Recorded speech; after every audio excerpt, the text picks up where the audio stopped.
Good morning, internet folks. I hope you're doing well.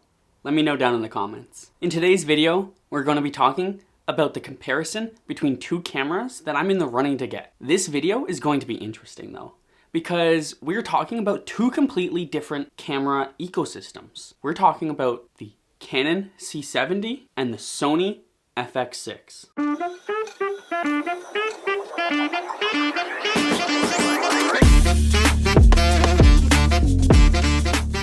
We are going to do a brief introduction on the Canon C70 because I've already done a more full introduction in my video comparing the C70 versus the Red Komodo. Being released in late 2020, it is an amazing entry to the Canon line of cinema cameras.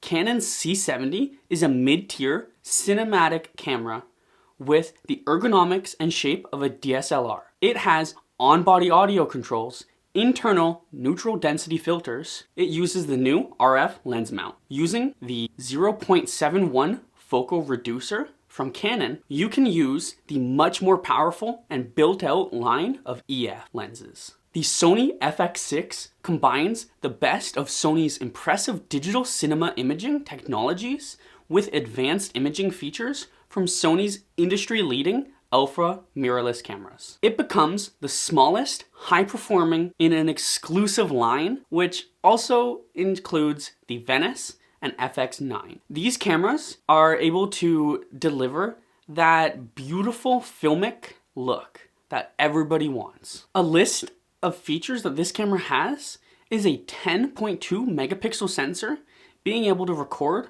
4K full frame with 15 stops and an awe-inspiring 409,600 ISO. You can use a blazing fast hybrid auto system with over 600 points of autofocus, while also boasting eye autofocus. All this can be done at 4K 120 and HD 240. Compact, lightweight, modular design with a smart grip and smart handle. S-Cinetone for rich cinematic looks, inspired by the Venice color science. The main draw of the FX6 for me would be the low light performance. Since the Canon does have a smaller sensor and lower ISO, it is not as good inherently for low light conditions. Whereas Sony is known for low light shooting, being able to shoot in near darkness. Now we're gonna talk about the features that both the C70 and the FX6 share. 4K is starting to be the new standard of media creation. Both of our cameras from Sony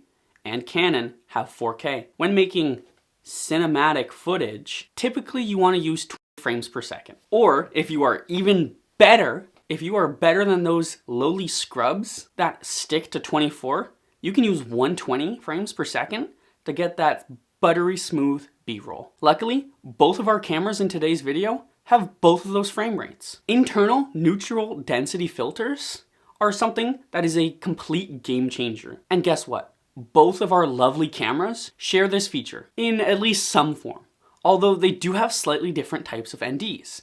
Canon has a more conventional sliding ND system, where the camera stacks various strengths of filters. Sony uses a unique electronically controlled ND system that allows seamless changes to exposure. Now, what one is more for you really depends on the type of filmmaking you're doing. If you are going from outside to inside in the same shot, then Sony's camera may be the better choice, as seamless change would without a doubt look better on film. Both cameras have dual card slot in some capacity.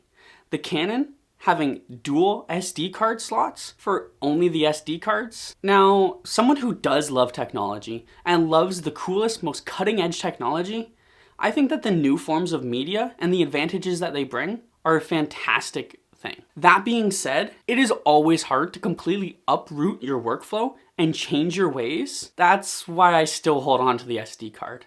They are widely used, and when I do move up, I may not even use a card. I think that there's a high possibility I will just skip ahead to using an SSD plugged directly into my camera. The Sony FX6 has dual card slots that are both compatible with CF Express Type A and SD cards. So not only do they have the ability to use SD cards or CF Express Type A cards, so you actually have the best of both worlds.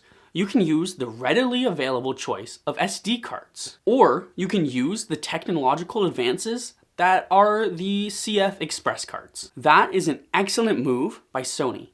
If you are fully into the most technologically sophisticated cameras, then you would feel more comfortable with Sony. The benefits of CF Express Type A cards is definitely, number one, not the name. Wow, that's a mouthful. Number two is the transfer speeds and the sturdiness of the media type. Now we're gonna dive into the strengths that I feel are most important for each camera.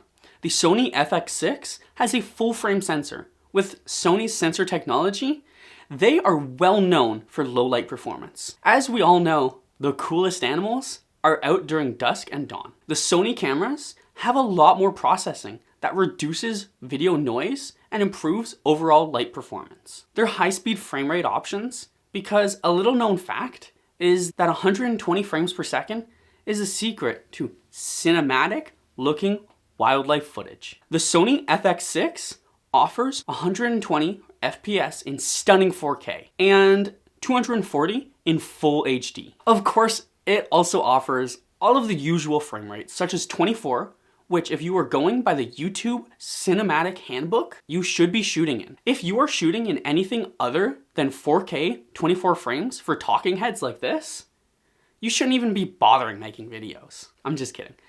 What are you gonna use though? 30 frames per second?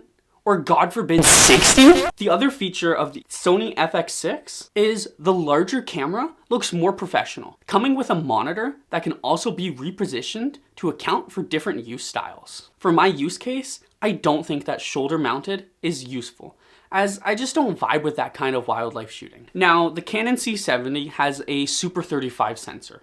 If you are wanting to match that more full frame look, then I recommend the 0.71 focal reducer. I'm most likely going to be getting it. It improves the light gathering by an entire stop and allows you to use the EF lineup, all while allowing a wider field of view. As for high-speed frame rate options, the Canon C70 allows for 120 FPS in 4K and 180 FPS in full HD. Yes, Sony sneaks past with the 1080 slow-mo, but the C70 does have 2 slow motion options, which is still nice. So they're still in the running. Another very large benefit for me personally is the smaller size and the run and gun ability of the C70.